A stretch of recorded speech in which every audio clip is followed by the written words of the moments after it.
नमस्कार दोस्तों, आज बात करते हैं एक बहुत ही इम्पोर्टेंट डेवलपमेंट पे। जैसा कि आपको पता है कि तहब्बुर राणा को एनआईए पकड़ के भारत ला चुका है और उसको विशेष एनआईए कोर्ट में 18 दिन की रिमांड पे भी ले चुका है। अब इस संबंध में जो इजराइल के भारत में राजदूत हैं रूबेन आजार, उन्होंने बोला है भारत को धन्यवाद। तो पूरी इस घटनाक्रम को समझते हैं और जानते हैं कि आखिर इजराइल क्यों भारत को धन्यवाद दे रहा है। तो देखिए, जैसा आपको पता है 26/11/2008 को 26 नवंबर 2008 को मुंबई पर एक बड़ा भयानक आतंकी हमला हुआ था, जिसमें पाकिस्तान के 10 आतंकवादियों ने मुंबई पर हमला कर दिया था।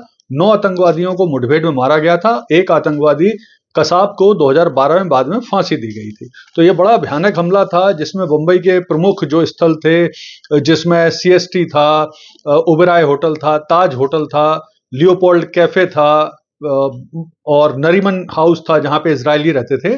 तो देखिए, इस पूरे हमले में आतंकियों ने 166 व्यक्तियों को मारा था, जिसमें से 141 व्यक्ति भारतीय थे। इसके अलावा इसमें 6 व्यक्ति यूएसए के थे, 4 इजरायली थे। इसके अलावा फ्रांस के 2, ऑस्ट्रेलिया के 2 और जर्मनी के 3 व्यक्ति थे। इसके अलावा 18 अन्य देशों के व्यक्ति घायल हुए थे या मारे गए थे। तो इस तरह से इजराइल का शुरू से इसमें बहुत इंपॉर्टेंट रोल था, क्योंकि जो नरीमन हाउस था मुंबई में, उसमें इजरायली ही रहते थे, जिनकी हत्या की गई थी 4 इजराइलियों की। तो जैसा कि आपको पता ही है कि अब जो भारत में एम्बेसडर हैं इजराइल के, रूबेन अजार, उन्होंने कहा है कि हम लोग भारत को धन्यवाद देते हैं कि भारत ने इस केस को कभी भी छोड़ा ही नहीं। कहीं भी ऐसा नहीं सोचा कि अब इतने साल हो गए छोड़ देते हैं, लेकिन भारत सरकार लगातार लगी रही इस केस के साथ। भारत सरकार ने परसिस्टेंस दिखाया और आखिरकार तहब्बुर राणा को भारत लाने में सफल रहे। और सबसे बड़ी चीज ये रही कि अब भारत में तहब्बुर राणा के खिलाफ जस्टिस डिलीवर होगा। तो ये इजराइल ने बोला है। इसके अलावा इसी मसले पर पाकिस्तान और यूएसए ने क्या बोला, वो भी हम समझते हैं। तो देखिए, इस मैटर पे जो पाकिस्तान है, उसकी स्थिति बहुत विचित्र हो गई, क्योंकि जो तहब्बुर राणा था वो पाकिस्तानी मूल का कनाडियन नागरिक था। तो पाकिस्तान ने अपने आप को अलग करने की कोशिश करी है तहब्बुर राणा से, और ये बोला है कि वो कनाडा का नागरिक है, आप कनाडा से इस संबंध में बात कर सकते हैं।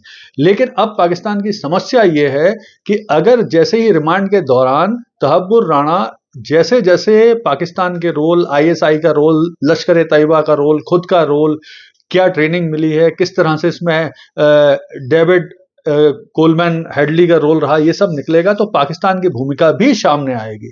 क्योंकि ये तो जग जाहिर है कि आईएसआई ने जब तहब्बुर राणा यूएसए में अपना ये केस लड़ रहा था तो उसे फंडिंग की थी। तो पाकिस्तान वैसे ही डरा हुआ है, इसलिए वो अपना पल्ला झाड़ने की अभी से कोशिश कर रहा।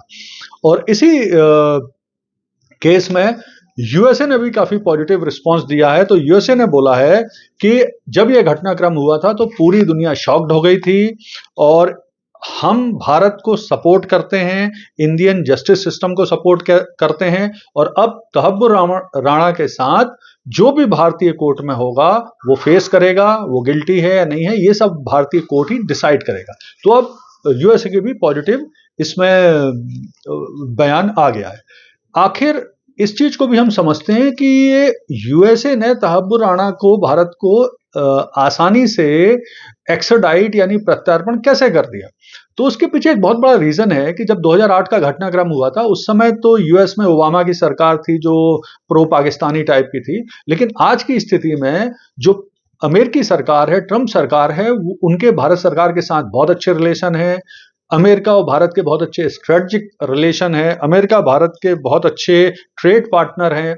और प्रशांत महासागर क्षेत्र में, हिंद महासागर क्षेत्र में चाइना को काउंटर करने के लिए भारत की जरूरत भी है अमेरिका को। तो इसलिए भारत को लगातार वो सपोर्ट भी कर रहे हैं। तो अब इस केस में अगर हम देखें इसका फ्यूचर क्या हो सकता है, तो देखिए, जिस तरह से मैंने आपको पिछले वीडियो में बताया था कि आगे अब ट्रायल चलेगा इसका एनआईए कोर्ट पर, उसके बाद उसको सजा वगैरह होगी, वो तो एक पार्ट है।